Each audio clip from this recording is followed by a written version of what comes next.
Parte de psicología, Andrea Figueroa.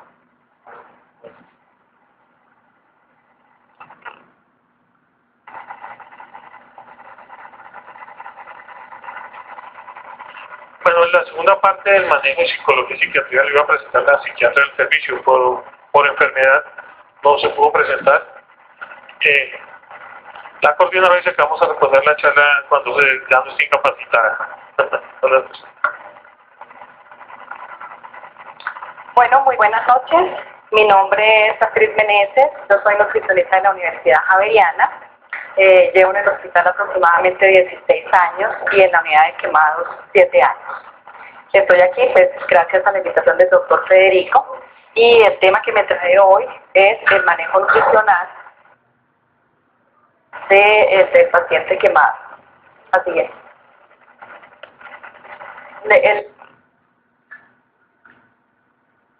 La intervención nutricional en el paciente quemado es importante, con unas demandas energéticas muy elevadas, una larga estancia hospitalaria y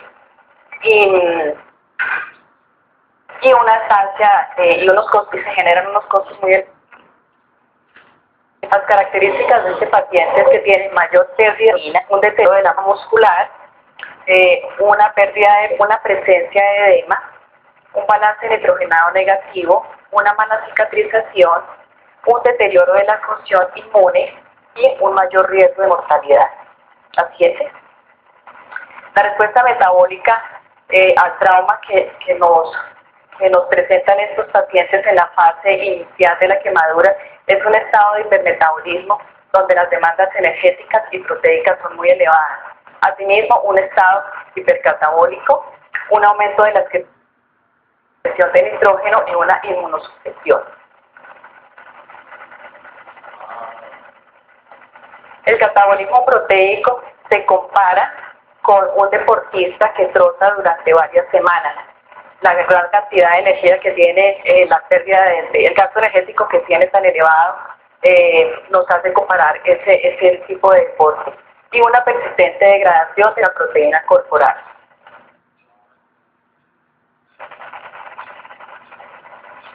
Los requerimientos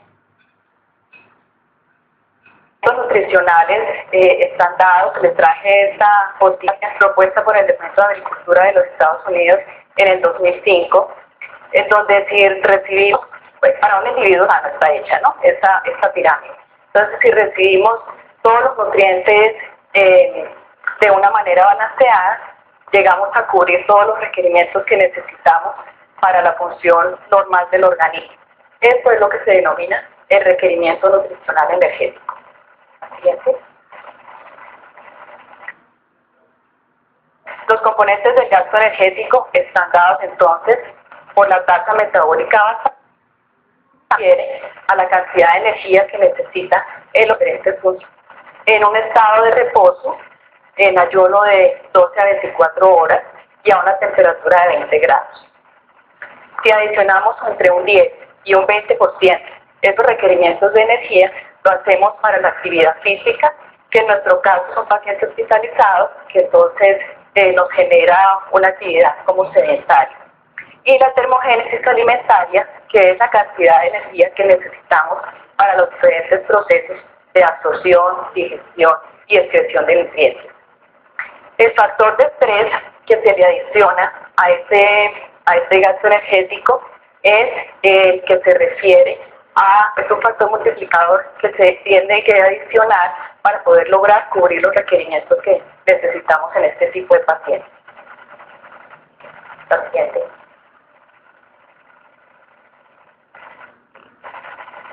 ¿Cómo determinamos esos requerimientos energéticos? Existen unos métodos de medición, como es la calorimetría directa, que se requiere de un equipo muy costoso, de un personal muy entrenado y de unas condiciones muy específicas que por lo tanto nosotros pues no lo hacemos. La siguiente. Y la siguiente. La calorimetría indirecta, que también requiere de un equipo, el cual tampoco con él contamos, y un personal entrenado que nos genera entonces mayores costos. Nosotros no usamos este tipo de calorimetría directa. La siguiente, por favor. La siguiente. Entonces, ¿cuáles son los métodos predictivos? Se han formulado a través de varios métodos de estimación predictivos propuestos por la FAO, por Harris Benedict, por Moffitt, por Owen. Todas estas fórmulas tienen como factores comunes el gen, peso, talla y edad. Las más usadas son la fórmula de Harris Benedict, que de todas maneras necesita un factor multiplicador porque son fórmulas que están hechas para individuos sanos. La siguiente, por favor. La ASPEN, que es la Asociación Americana de Nutrición Enteral y Parenteral, en el año 2002, en sus guías, propone que en el estado metabólico, los incrementos no son superiores al 15% del gasto energético basal. Por lo tanto, pone una fórmula simple de 25 días por kilogramo día, que usualmente es la fórmula más usada a nivel hospitalario y en realidad con la que nosotros trabajamos en nuestra unidad. La siguiente. Entonces, tenemos como objetivo principal para la terapia nutricional, durante la fase inicial de la quemadura, minimizar las pérdidas de proteínas, y durante la fase de convalescencia o de recuperación, maximizar esa síntesis proteica. La siguiente. En cuanto a la valoración nutricional, una vez el paciente es admitido en la institución, lo primero que tenemos que hacer es un tamizaje o screening, o también llamado cribado nutricional, en donde usamos unas fórmulas para hacer la detección del riesgo nutricional. Posteriormente, hacemos una evaluación nutricional que entonces nos determina el estado nutricional en que se encuentra el paciente y así poder hacer el plan de acción o la intervención nutricional. La siguiente. Entonces, el objetivo del tamizaje nutricional, que es como la fase baja para determinar los riesgos de desnutrición, entonces sus objetivos son mirar si el paciente se encuentra en un estado adecuado, si tenemos riesgos nutricionales o se encuentra en un estado nutricional deficiente. La siguiente. Entonces,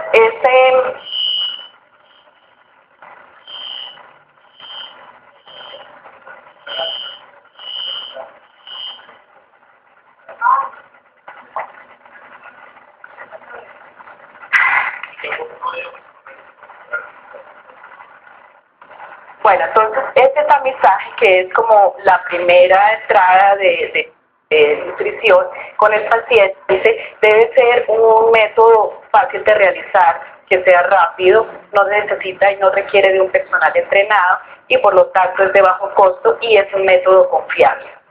La evaluación nutricional de una recolección más exhaustiva de datos, se necesita de un personal entrenado para que recoja sus datos y los interprete, y por lo tanto entonces requiere de más tiempo y mayor costo.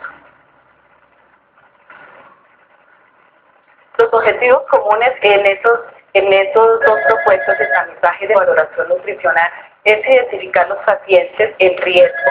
¿Para qué? Para reducir los problemas fisiológicos que se nos pueden presentar. Ellos son pacientes que disminuyen la ingesta, son pacientes que pueden presentar náuseas, diarrea o estreñimiento. Las fallas terapéuticas las tenemos que tratar de reducir si estamos sobreestimando los requerimientos calóricos o sobreestimando las proteínas, disminuir la mortalidad, disminuir la duración de la estancia hospitalaria y los costos del cuidado de la salud. Entonces, el abordaje nutricional, lo primero que hacemos es damos el riesgo en el que se encuentra el paciente. Luego hacemos una evaluación nutricional en donde determinamos cuál es el estado nutricional del paciente. Luego hacemos la intervención nutricional, que es determinar cómo vamos a trabajar, cuáles son los requerimientos energéticos, cuáles son los requerimientos de proteína con los que vamos a trabajar en ese paciente, y finalmente evaluar si ese tratamiento estará instaurado, va a lograr los objetivos propuestos. Entonces, tenemos varias herramientas de tamizaje que son,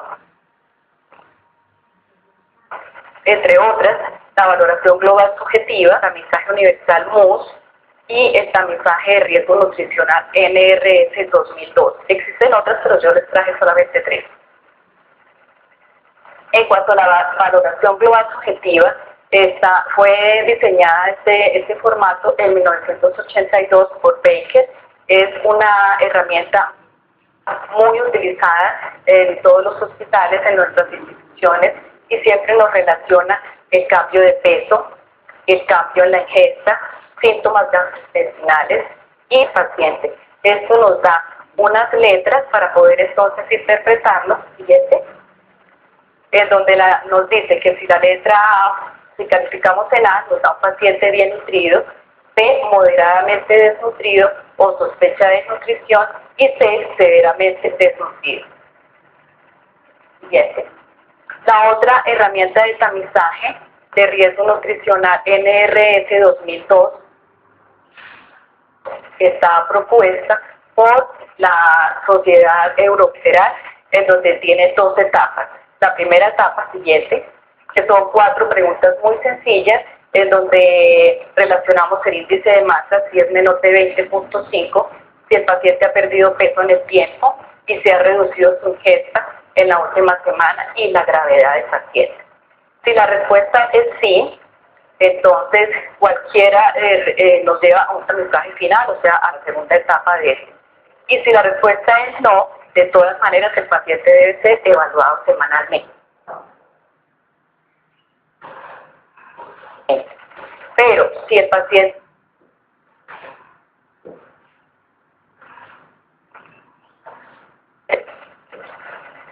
y pasamos entonces a la segunda etapa, donde relacionamos el estado nutricional, le damos un puntaje en donde encontremos ese estado nutricional, lo relacionamos con la severidad de la enfermedad, dándole un puntaje, haciendo una sumatoria y sumamos también la edad del paciente. Siguiente. Siguiente. Entonces, al hacer la sumatoria, nos da una interpretación de acuerdo a un puntaje numérico. Siguiente. Donde de 0 a punto es bajo riesgo o sin riesgo, de 1 a 3 puntos de riesgo, y de 4 a 5 puntos un alto riesgo de desnutrición. Siguiente.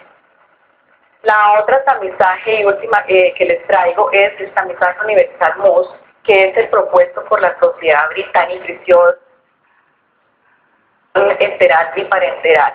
También nos relaciona el índice de masa corporal con la pérdida de peso, con la enfermedad, nos da una sumatoria de puntos. Bien. Para hacer entonces una interpretación de acuerdo al resultado. Bajo riesgo nutricional para 0 puntos, un punto moderado riesgo nutricional y más de 2 puntos alto riesgo nutricional. Siguiente. Una vez entonces escogido cualquiera de estas herramientas de tamizaje para trabajar, es aceptada universalmente. Entonces podemos utilizar cualquiera de esas. Pasamos al segundo punto, que es la evaluación nutricional objetiva. Aquí relacionamos todos los datos que se encuentran en la historia clínica, la evolución antropométrica, el peso, la talla, los pliegues, que obviamente nuestros pacientes quemados son de muy poca aplicación, la evaluación bioquímica y signos y síntomas clínicos. La siguiente. Entonces, para evaluar el peso, tenemos entonces el peso usual, que es el peso que el paciente ha mantenido en los últimos. Usualmente lo utilizamos es cuando el paciente ya se encuentra en la fase de recuperación para poder determinar la pérdida de peso que se encuentra el paciente. El peso actual, que siempre está alterado por la extracción de agua extracelular en la lesión aguda, este peso, entonces, al inicio no es muy útil. Sencillamente lo podemos usar en la fase de rehabilitación o de convalescencia para determinar, igual que el peso usual, el porcentaje de pérdida de peso. Y el peso ideal, que es el que nos relaciona el peso con la talla y nos sirve como un marco de referencia para poder iniciar los cálculos de lo que le vamos a ofrecer a nuestros pacientes. Siguiente. Entonces, la pérdida de peso, ya como les dije, lo podemos utilizar es ya en la etapa posterior de convalecencia, donde relacionamos el peso actual con el peso usual y en el tiempo le damos una calificación a esa pérdida de peso. Siguiente. El riesgo nutricional, ¿qué nos mide? Nos mide si hay un estado nutricional preexistente bajo, si existen unos factores que afecten la capacidad de recibir o de utilizar los nutrientes, cómo es la gravedad de la quemadura, cómo nos afecta a nosotros esa gravedad, porque si el paciente no puede comer, no puede recibir sus alimentos, hay una disminución en su ingesta, lo mismo que la edad, entre mayor edad, pues menor es la ingesta, entonces no alcanzamos a cubrir los requerimientos, y la disfunción de órganos. Los parámetros bioquímicos, entonces, las proteínas viscerales siempre están afectadas en estos pacientes. La principal proteína visceral es la albúmina, que tiene una vida media entre 14 y 20 días. Es un buen indicador para evaluar cambios agudos. No es un buen indicador, perdón. Entonces la albúmina no la podemos utilizar como un marcador de riesgo nutricional. La prealbúmina es una proteína visceral también, que tiene una vida mucho más corta, entonces que nos detecta muy fácilmente los cambios en el estado nutricional. La prealbúmina aumentará gradualmente con la ingesta y se va a correlacionar siempre con el balance de nitrógeno. Entonces, ¿cuáles son las causas de hipoalbuminemia en estos pacientes? Una disminución en la síntesis hepática, un aumento del catabolismo, un aumento en la pérdida de alteración rápida de los fluidos, una alteración en la distribución, todo eso con presencia de edema y una permeabilidad vascular aumentada. Siguiente. Por lo tanto, esta hipoalbuminemia nos mide el riesgo de morbimortalidad, no el riesgo nutricional. Nos sirve como marcador de la permeabilidad vascular aumentada y es un indicador pronóstico de la gravedad de la enfermedad. Siguiente. Otra proteína visceral es la transferrina sérica, la cual nos sirve para transportar el hierro y está disminuida en los procesos de inflamación y en algunas enfermedades como renal hepática y gastrointestinales. Por lo tanto, es otra proteína que tampoco es muy útil en la fase inicial de la quemadura. La prealbúmina también está disminuida en procesos de inflamación, en procesos de estrés, en cirugía, y nos mide los cambios en la proteína. El recuento de linfocitos tampoco nos sirve en la fase inicial de la quemadura, está relacionado más con morbimortalidad y en depresión proteica está reducido. Siguiente. Nosotros vamos contestando las preguntas de una vez. ¿No? Ok. El balance de nitrógeno no nos sirve como marcador nutricional. El balance de nitrógeno lo que nos mide es cómo es la evolución de nuestro tratamiento. Mide el equilibrio entre la degradación proteica y la reposición. Una vez el nitrógeno ureico está disminuyendo, significa que el catabolismo proteico también va a disminuir. La siguiente. Este es un cuadro que les traigo donde es una interpretación de acuerdo a los parámetros bioquímicos. Siguiente. Es donde la prealbúmina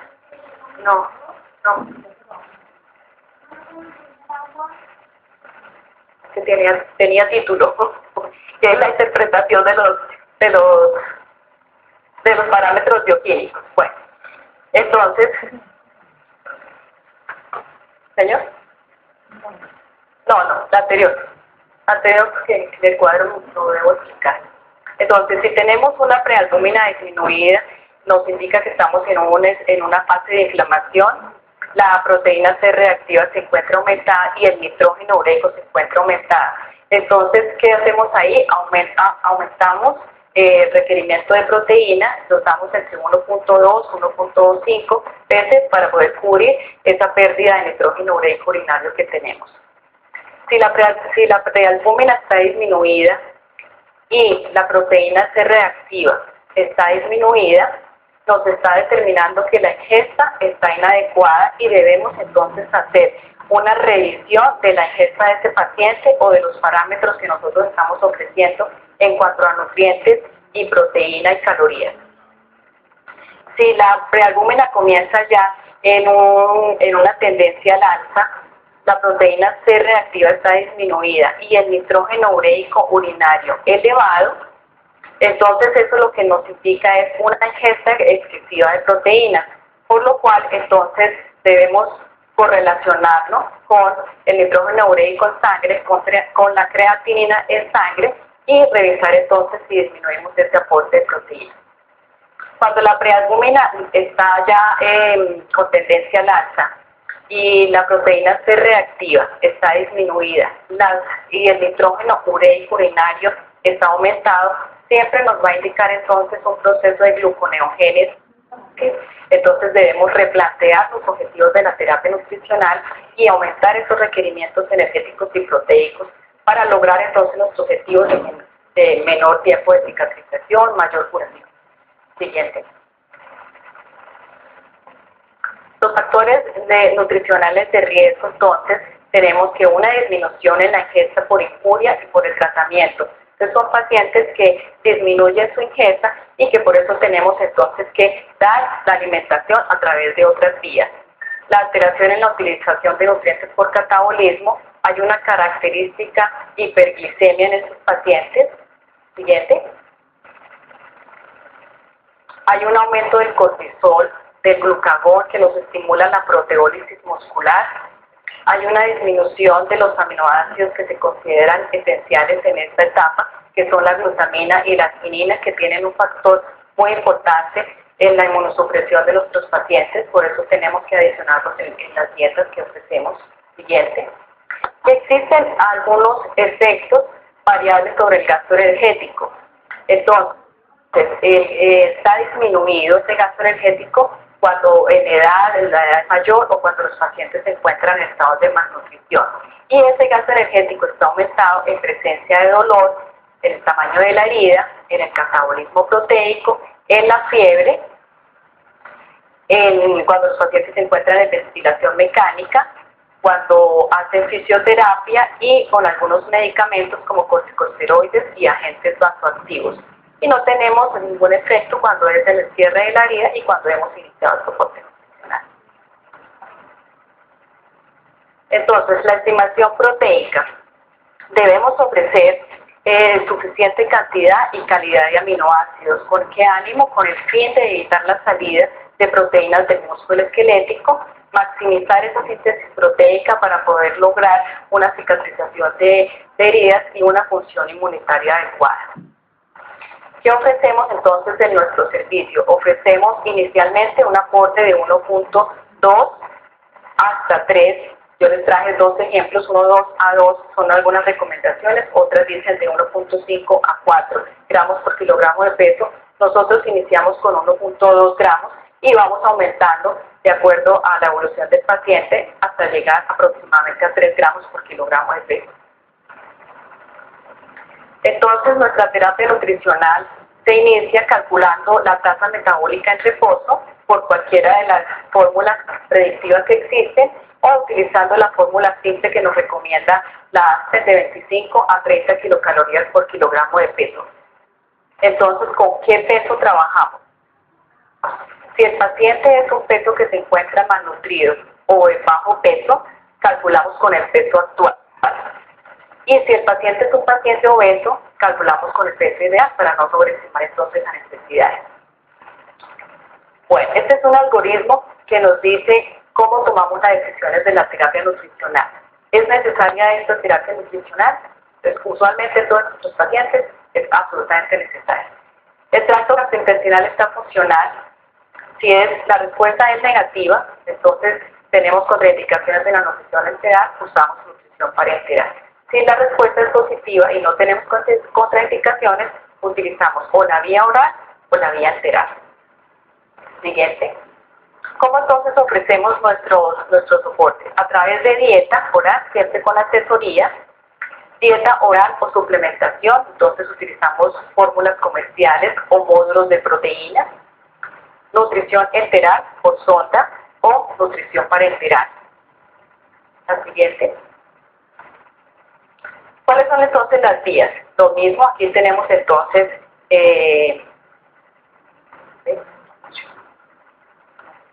la dieta, la sonda nasogástrica, ¿sí? La nutrición parenteral central, la nutrición parenteral periférica, la sonda también avanzada, que nosotros en realidad no utilizamos. Y si los periodos son mayores a 6 semanas, una gastrostomía o una yeyunostomía, pero tampoco nosotros usamos este tipo de soporte. Siguiente. En cuanto a las dietas orales, la dieta líquida clara, la dieta líquida total, son dietas que tienen un bajo aporte calórico y que solamente las dejamos cuando el paciente sale de cirugía para probar tolerancia a la vía oral, incluyendo la dieta normal y la dieta blanda, que para nuestros pacientes tienen un aporte bajo de calorías y nutrientes. Entonces usamos la dieta hiperproteica, hipercalórica, y si hay alguna enfermedad asociada, pues hipotódica o hipoglúcida o hipograsa. Siguiente. Los suplementos nutricionales son los suplementos comerciales que existen en el mercado y que nos ofrecen entonces aumentar esos requerimientos energéticos cuando vemos que el paciente no está recibiendo la suficiente cantidad de calorías y nutrientes, y es decir, cuando tenemos un consumo menor a 75%.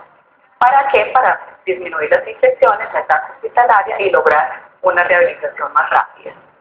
En estos suplementos podemos incluir también los módulos de proteínas, con los cuales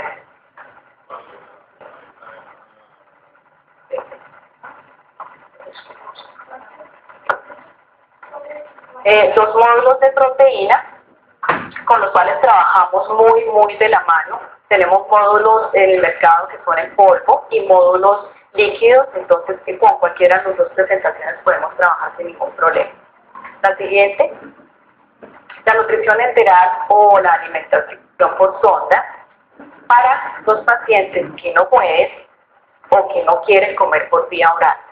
¿Por qué yo le escribí que no quiere? Porque en realidad nosotros vemos que son pacientes que tienen una ingesta muy disminuida, ¿sí? Son pacientes que están con su grado de quemadura elevado, entonces o tienen quemaduras en la cara o tienen problemas psicológicos, y entonces la ingesta está supremamente reducida.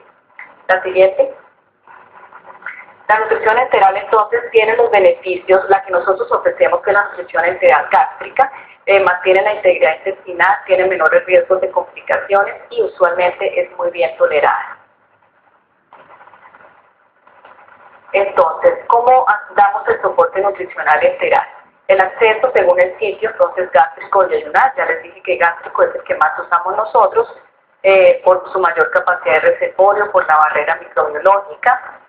El acceso, de acuerdo a la duración, temporal o definitivo. Si tenemos que dar nutrición enteral por más de 6 semanas, tenemos que pensar en una gastrostomía o en una yeyunostomía, pero no es el caso de nuestros pacientes.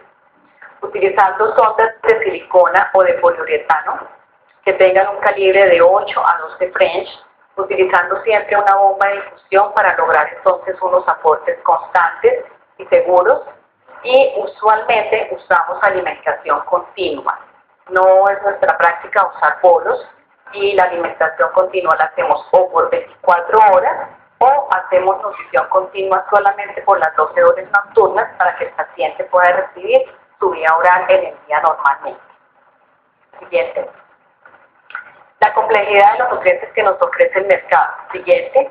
Está entonces dividido en fórmulas poliméricas, en donde tenemos los nutrientes intactos, que tienen una distribución usualmente igual a la dieta normal, una proteína entre el 15 y el 20%, unos carbohidratos de 40-60%, los lípidos de 25-40%, y son en general las más utilizadas. Siguiente, existen también las fórmulas oligoméricas, que son cuando los nutrientes se encuentran hidrolizados de manera parcial o de manera total. Parcialmente, entonces, están las fórmulas peptídicas, que son las que están dadas para pacientes físicamente enfermos. Estas son las fórmulas que tienen la adición de glutamina y arginina, y pacientes con difusión intestinal, gastrointestinal. La siguiente.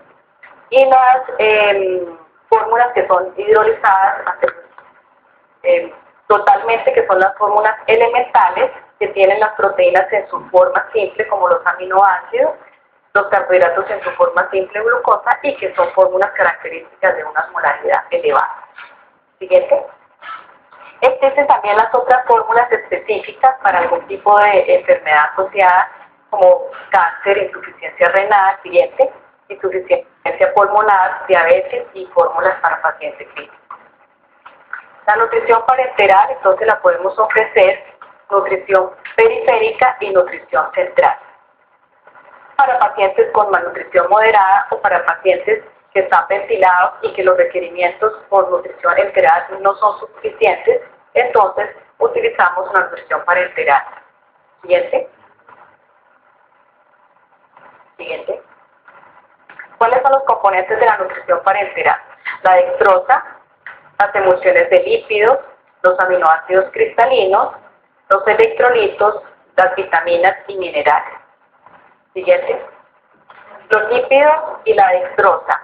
Los lípidos nos aportan 9 calorías por kilogramo.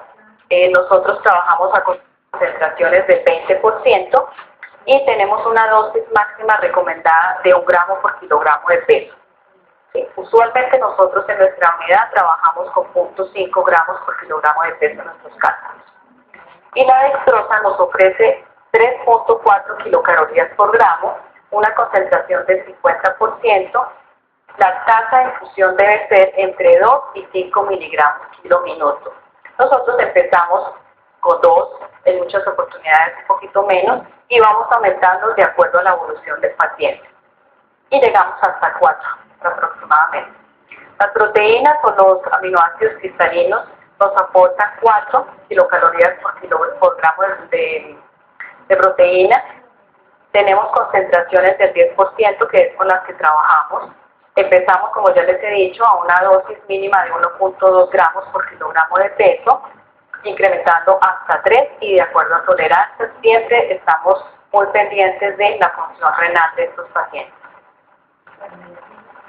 El soporte nutricional mixto, que ese es, digamos, como nuestro fuerte, nuestra herramienta. Con la mayoría de los pacientes, nosotros siempre usamos soportes mixtos. Empezamos con una nutrición parenteral, al tiempo que la nutrición enteral, vamos retirando esa nutrición parenteral, vamos iniciando la vía oral sin dejar la nutrición enteral hasta que llegue el paciente a comer sus alimentos de manera total, que cumpla con los requerimientos que necesitamos. Entonces, les traje este algoritmo como conclusión de la indicación de soporte nutricional. Entonces, lo primero que hacemos en la admisión del paciente es el tamizaje nutricional. Si es un paciente que no tiene riesgo nutricional, hacemos una revaloración posterior. Si es un paciente que tiene riesgo, entonces hacemos la valoración nutricional. Si requiere terapia nutricional, revisamos el tracto gastrointestinal, que usualmente en nuestros pacientes siempre lo utilizamos, y ofrecemos entonces la vía oral, el módulo de proteínas, la nutrición enteral, la nutrición parenteral o el soporte mixto, que es nuestra característica. Siguiente. Entonces, utilizamos la fórmula simple, dando entonces 25 a 30 kilocalorías por kilogramo de peso, considerando el peso, el estado nutricional que se encuentre, para poder determinar con cuál peso trabajamos. Si con el peso actual, si con el peso ideal o con el peso usual. La proteína de 1.2 a 4 gramos por kilogramo, siempre la nutrición enteral y la nutrición parenteral, que los dos son métodos seguros. Y teniendo en cuenta que el soporte nutricional nutricional es el pilar de la evolución clínica del paciente. Siguiente. Entonces, logrando una terapia nutricional, vamos a limitar ese catabolismo proteico, vamos a mejorar la cicatrización, vamos a mantener una estructura y función de los órganos, vamos a tener una menor incidencia en la traslocación bacteriana, menor estancia hospitalaria y acortar el tiempo de esa estancia hospitalaria. Muchas gracias. Bueno, ¿preguntas?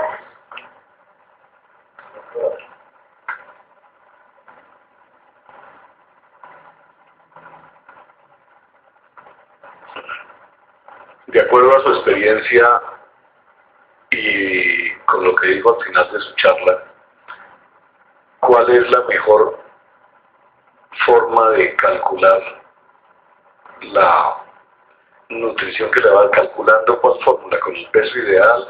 ¿Con el peso Actual o usual. actual o usual? O usual. Tenemos que conocer el paciente, ¿sí? Porque muchos pacientes, como esta última semana, nos han llegado obesos. Entonces, si nosotros iniciamos ese cálculo con el peso actual que trae el paciente, vamos entonces a sobreestimar esa obesidad. Entonces, siempre trabajamos con el peso ideal, ¿sí? O sea, sacamos el cálculo del peso ideal de ese paciente y tracemos todos los cálculos de nutrientes y calorías sobre el peso ideal si es un paciente obeso, ¿sí? Y si no, trabajamos entonces con el peso actual.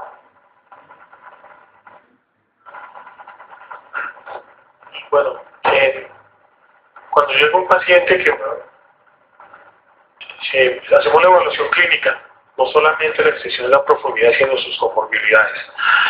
Y en menos de 6 horas ya de tener un aporte nutricional.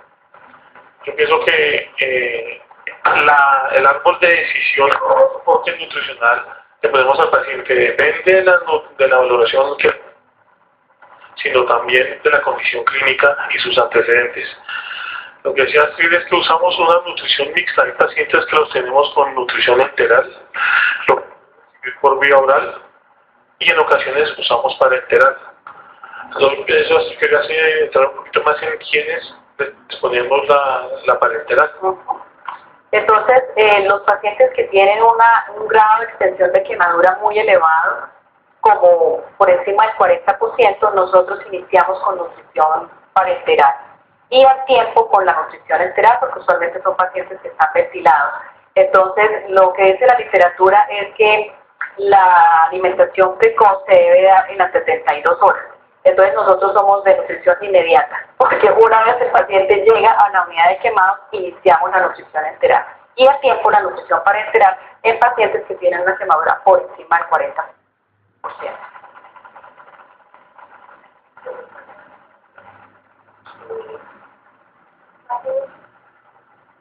Pues actualmente, digamos que esto ya como que es un protocolo y una guía de manejo del servicio muy arraigada, pero en años pasados era muy controvertida por los grupos que manejaban, digamos, a nivel general del hospital, la alimentación extra.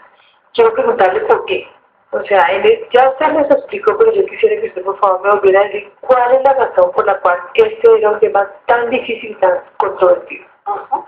La translocación bacteriana que se nos presenta en pacientes que se demoran en iniciar la nutrición es un gran inconveniente. Entonces, ya la literatura nos reporta que es más el beneficio de iniciar una alimentación precoz, sea en menores cantidades, porque como vamos a empezar una tolerancia, iniciamos con un volumen muy bajito. Entonces, no vamos a cubrir los requerimientos energéticos en los primeros días, pero por lo menos sí estamos estimulando el tracto gastrointestinal. ¿Sí? Yo pienso que era más como falta de experticia de ese manejo y el miedo a poder ofrecer la nutrición enteral de manera precoz. Doctora Patricia, lo que pasa es que antes la nutrición, le decían nutrición parenteral total. Entonces el concepto era que el paciente por acceso venoso recibiera el aporte total y eso generó muchas complicaciones.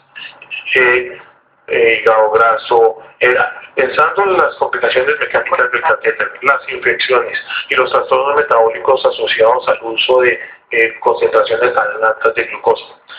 Por eso ahora la nutrición parenteral tiene un aporte menor de proteínas y de dextrosa que permite un manejo mejor nutricional. Aparte de eso, nuestros pacientes todos tienen el intestino íntegro. Entonces la nutrición integral por sonda o por vía oral es el pilar del manejo. Ya en pacientes más extensos y profundos usamos la parenteral, pero con menos concentración de lo que decíamos hace 10-15 años. Y ahora hemos evolucionado a atender nutrición parenteral periférica, que es algo que estamos tratando de implementar en este año para los pacientes quemados para evitar el riesgo de la inserción de los catéteres. Nasogástrica, nasoyeyunal, gastrostomía, ¿cuál es la que usamos nosotros? Nosotros usamos nasogástrica. ¿Por qué no usamos nasoyeyunal? Porque tenemos inconvenientes en el paso de las sondas, que usualmente lo hace el servicio de gastroenterología, entonces se nos demora mucho esa interconsulta y esa solicitud para que el paciente llegue a iniciarse su nutrición. Entonces no hemos tenido complicaciones, no hemos tenido mayores inconvenientes y como rutina entonces se da una sonda nasogástrica o pero llegada solamente hasta el estómago. La calidad de la sonda de poliuretano o de silicona, ¿sí? Y siempre con bomba de infusión. Esta es una pregunta para el doctor o para la doctora. ¿Algún otro servicio hace este tipo de alimentación mixta? Pues no, particulares pacientes que pagan. Nosotros somos particulares dentro del hospital, porque desde que tenemos los médicos intensivos dentro del grupo de trabajo tenemos a la nutricionista y otras especialidades. Pero yo pienso que ha sido un beneficio para nuestros pacientes tener la revista diaria de nutrición paciente por paciente y la evaluación de ellos clínica y paraclínica para tener mejores resultados. Aún de eso, puede que tengamos soporte nutricional enteral parenteral, pero nuestros pacientes salen desnutridos totalmente por lo que el hipermetabolismo, la carga que le genera la quemadura, las infecciones. Pese a todo lo que hacemos, los pacientes que sobreviven a la quemadura, porque todos somos sobrevivientes, siempre son pacientes desnutridos y los cirujanos tienen dificultades en su manejo debido a esa malnutrición. No. No es común, en realidad no es común.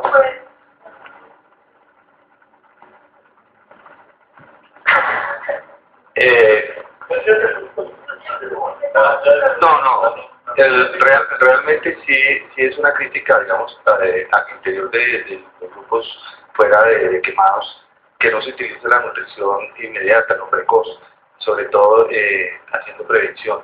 Eso ya lo vemos sobre todo en TNT cuando nos dan ese tipo de charlas. Lo ideal es manejar pacientes, digamos, de forma precoz, sabiendo que tienen un trauma agudo y que van a desnutrirse hacia hayan estado pues, en estado nutricional. Y eso no lo vemos, por ejemplo, en el piso. Cuando ya es un paciente totalmente desnutrido, empezamos a actuar y ese no es el momento más efectuar mucho antes en la prevención y manejarlo pues, de acuerdo a su patología.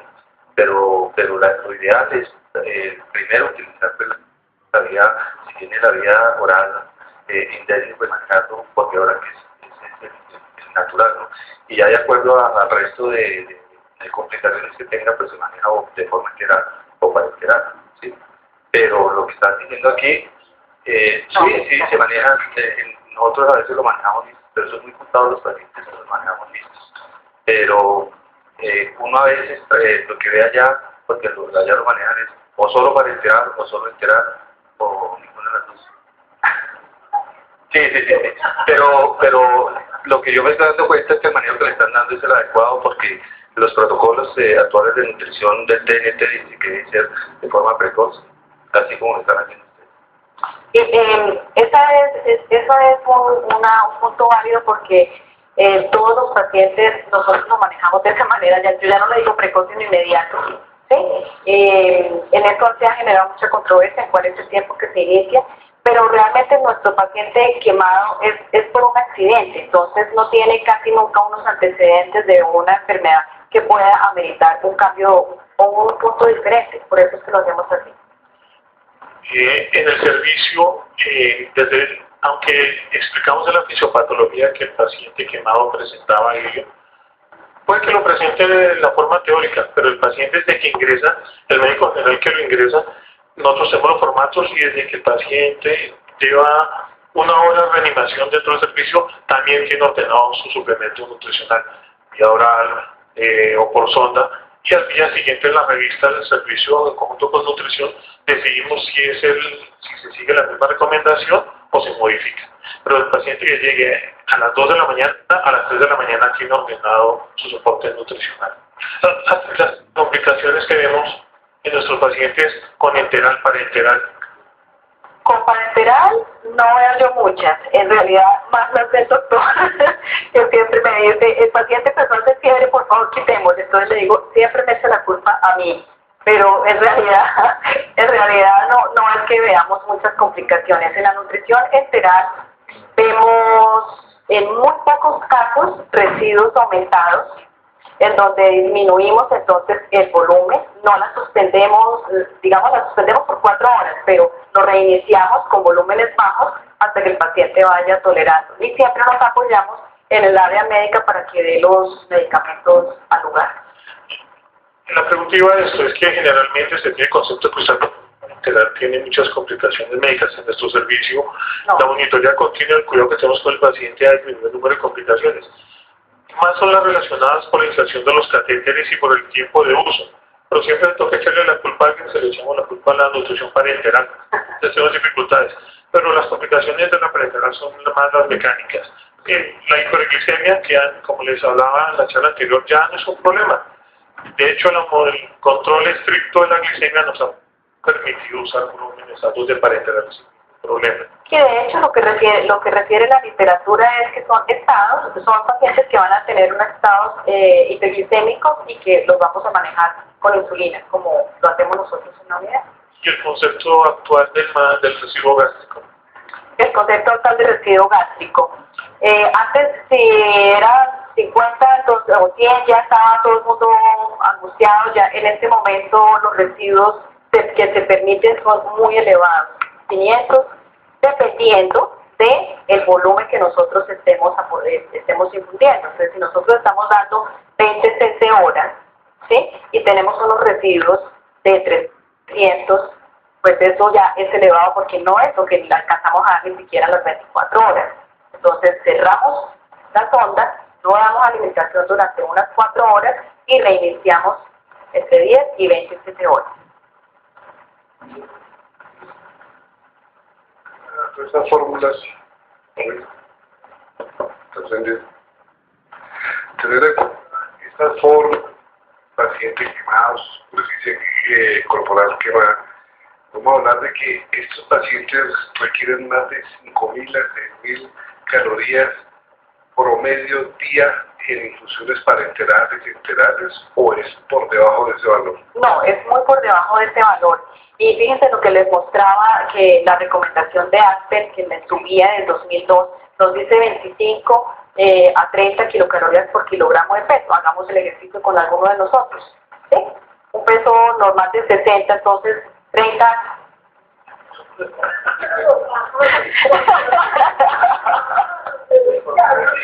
Por 318, ¿sí? Entonces estamos hablando de 1.800 calorías al inicio de la hospitalización, ¿sí? De las cuales ni siquiera llegamos porque estamos iniciando unos aportes bajos, estamos iniciando tolerancia. Entonces si estamos dando 20 calorías, 20 SC por 24 horas, ¿cuánto estamos dando entonces en el día? ¿Sí? Mucho más bajito, mucho más bajito. Entonces ahí es donde utilizamos las fórmulas que nos aportan un poco más de calorías por centímetro, dependiendo pues del paciente obviamente. Doctor Feri, pasada que toca. que pesaba más de 80 kilos sin importar la estatura, lo tomaban como eso. Eso lo utilizan también para nutrición o se ciñen a las fórmulas para sacar los índices de masa corporal y mirar si está o no obeso o está sobrepeso. Pero es que a veces, pues, o sea, tú solo ver al paciente ya uno ve que está obeso, ¿sí? Entonces ahí usamos el peso ideal. Sacamos la fórmula de la relación del peso ideal del paciente y con eso trabajamos, ¿sí? Si el paciente está en capacidad de contarnos cuál es su peso usual, que nos pasa en muchos casos, entonces trabajamos con ese peso usual. ¿Por qué? Porque cuando lo pesamos, si se puede pesar, ya empezamos a ver que ya hay un aumento de peso en esas primeras 24 a 48 horas y que puede aumentarse ese peso en 2 a 4 días también, que eso lo vemos en el día a día nuestro. Son pacientes que se dermatizan muy rápidamente, ¿sí? Entonces no podemos trabajar con este peso alto que no nos sirve.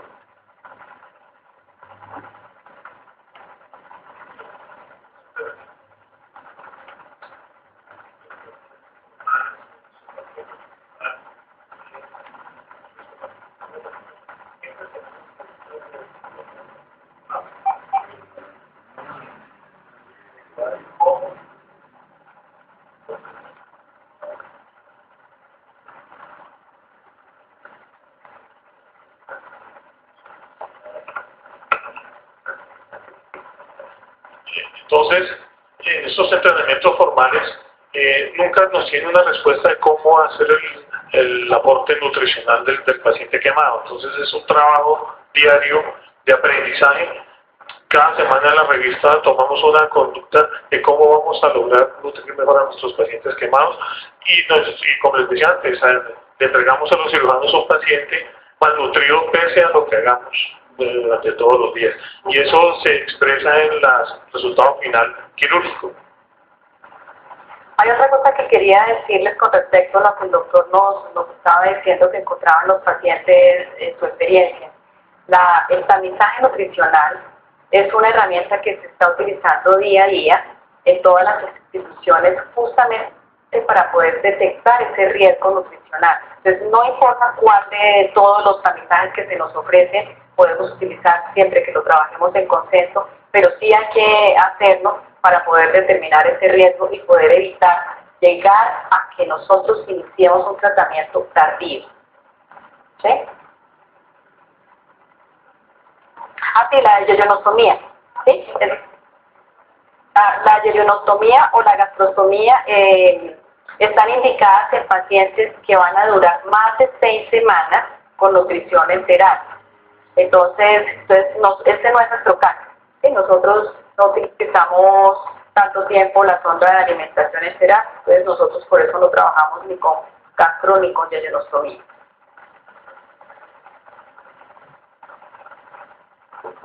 Ya. Después de estas 6 o 8 semanas, el paciente ha ido a nutrición parenteral, enteral, y que está saliendo de todas estas sondas, ¿qué tanto se ven trastornos de deglución por la convalescencia en los pacientes y cómo se recupera esto en ellos? Bueno, nosotros tenemos la nutrición parenteral como protocolo 7 días. ¿Sí? Máximo damos, ¿perdón? Si no tenemos nada, pero máximo damos entre 10 o 14 días máximo, si el paciente se encuentra en un grado de nutrición avanzado. Y la nutrición enteral hasta que el paciente ya inicie su tolerancia a la vía oral. Ahí retiramos la sonda. ¿Sí? Los problemas de deglución son solamente los que están entubados, en realidad no tenemos ese tipo de inconvenientes. Pensé que me iba a preguntar era cómo lo veíamos después. El paciente tiene una larga estancia hospitalaria, entonces son pacientes que duran más de 30 días.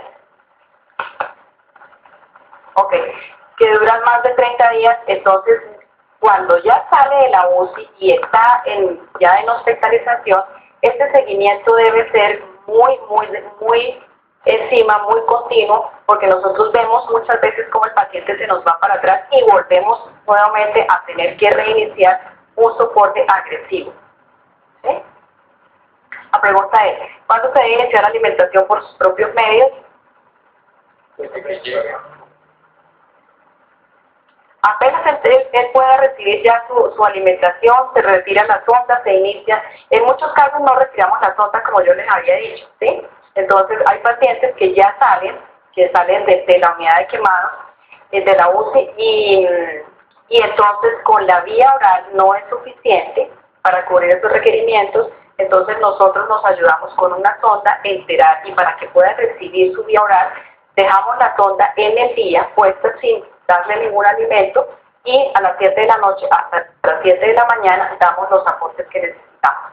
Entonces, es decir, el paciente está recibiendo de día su dieta y en la noche su alimentación por bomba de infusión. Doctora, durante las charlas nos han dicho que llega mucho paciente habitante de la calle. Esos pacientes uno los ve a veces en unos grados muy avanzados de nutrición o de bajo peso. Este paciente que está en muy bajo peso, ¿usan ese peso actual o le dan algún aporte adicional al peso que tiene en el momento que ingresa? Estos pacientes indigentes tienen como, no recuerdo exactamente cómo se dice la palabra, una reacomodación. Tienen una reacomodación, no son pacientes.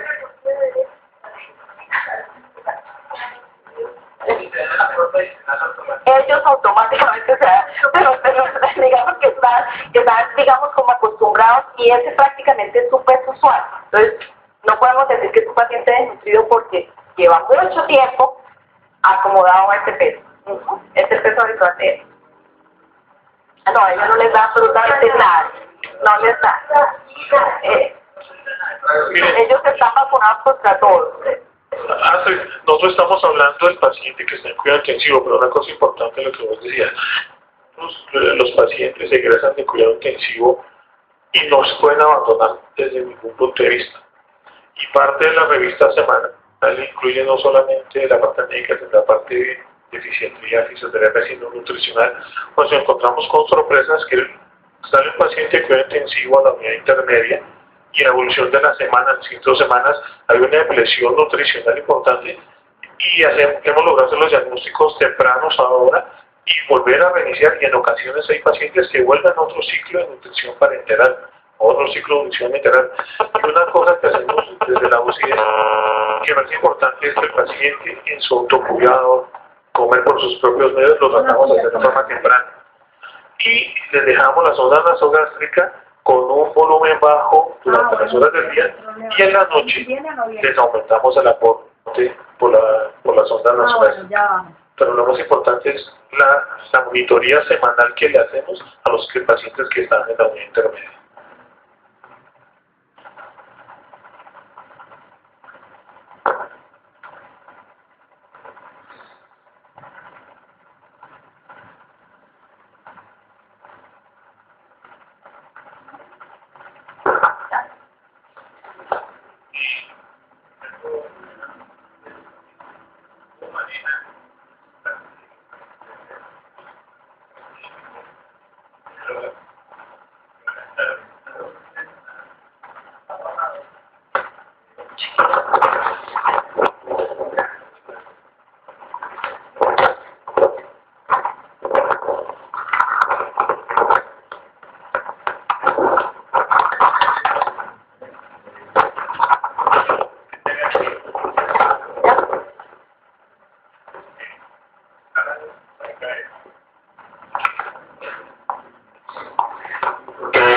En esos pacientes habitantes de la calle que llegan con algún nivel de dependencia de alguna droga y que van a requerir estar 1, 2 o 3 semanas en el servicio, ¿cómo manejan esa parte?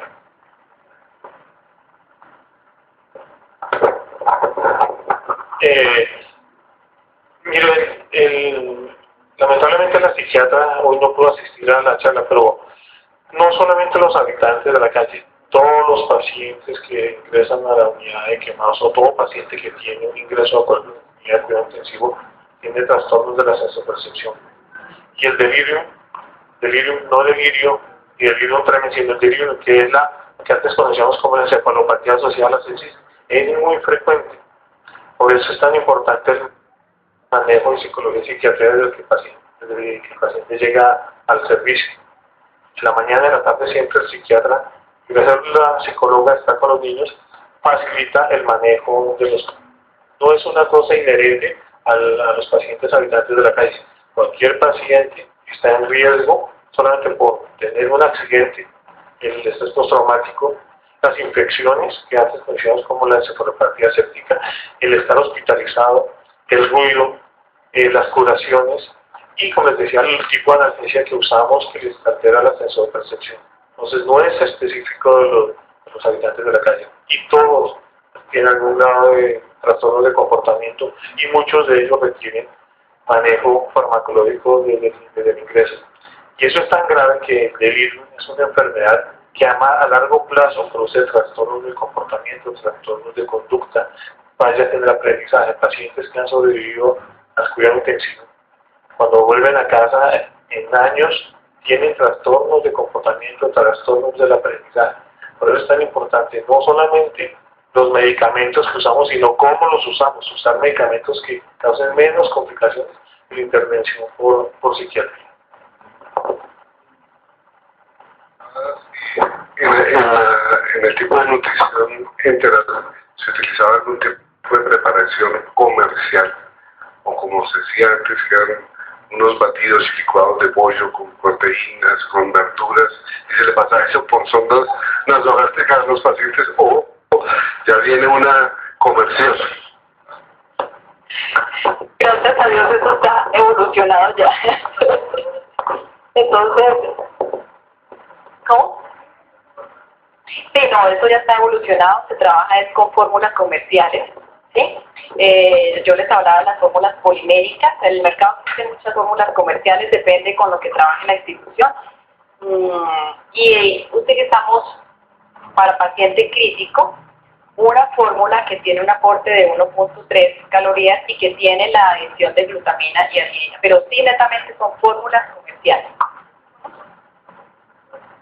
¿Los nombres? Bueno, trabajamos con Abbott, que tiene el Perativ, que es la fórmula para paciente crítico, ¿sí? El Ensure, que nos ofrece un aporte calórico mayor, y cuando hay una enfermedad asociada, entonces utilizamos el Glucerna, o cuando son pacientes que tienen unas hiperglicemias que son de difícil manejo, entonces cambiamos el Perativ o el Ensure y lo pasamos a Glucerna, que es de bajo aporte de carbohidratos, ¿sí? Esos básicamente son con esas tres fórmulas que trabajamos siempre. Yo me voy a quedar que haya preguntado por el chat y el grupo, si tienen un paciente en una zona lejana que sufre una quemadura extensa y es un paciente crítico y hay dificultad en la remisión, ¿está contemplado que el médico en el sitio de primera atención haga algo de esto? ¿Para una sonda nasogástrica e inicia algo? ¿Qué cree el doctor Fernández?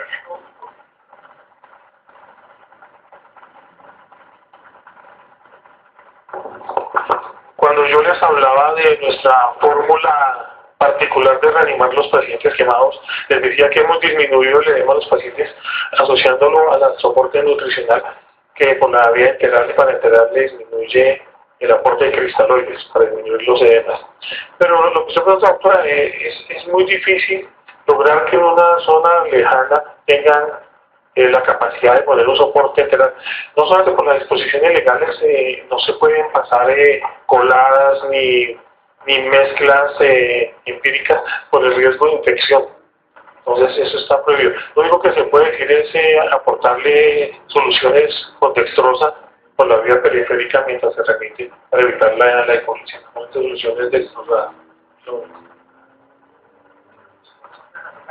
No, porque eso genera más complicaciones. Usar esos licuados de la abuela genera más riesgo del candil.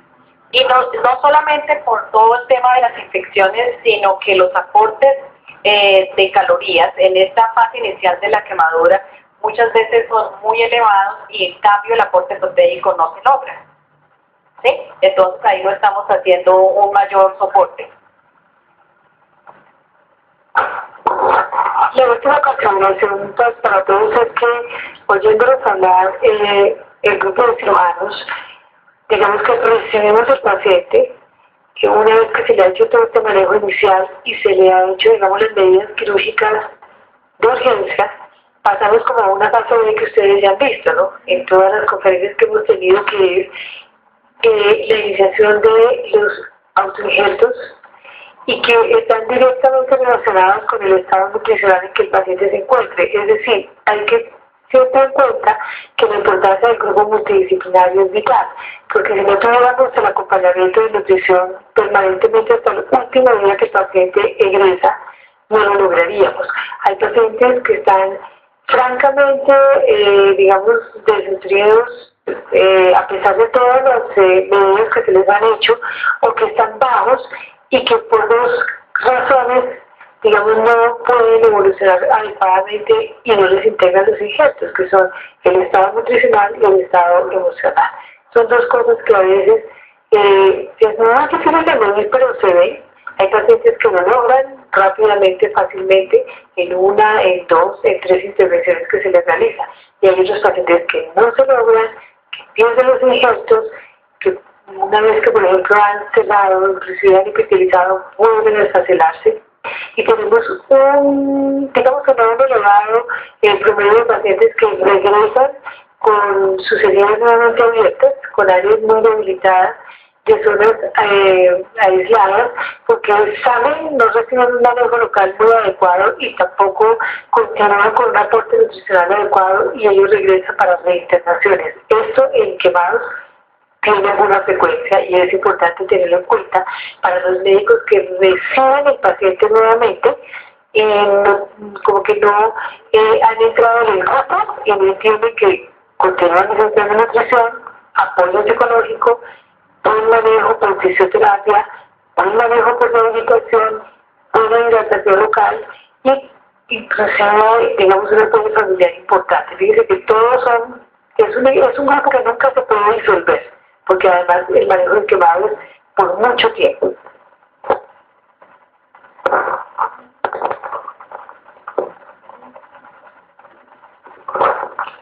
Hay una pregunta en el chat. ¿Cómo afecta la hipertensión abdominal el manejo nutricional? Yo creo que en general no afecta el manejo, nuestro plan de manejo nutricional.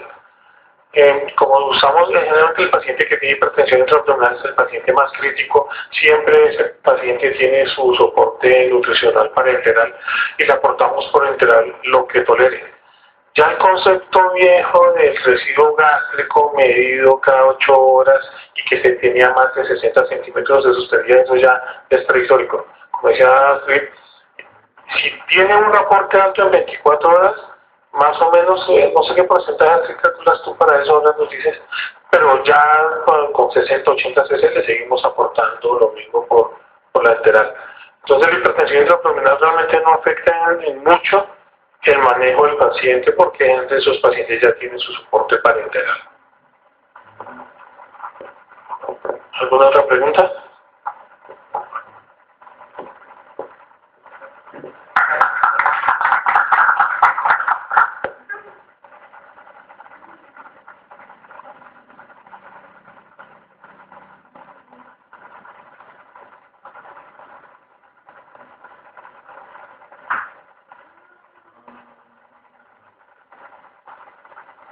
Del chat se les avisa que hay un proceso de 10 minutos y volvemos a la segunda sesión.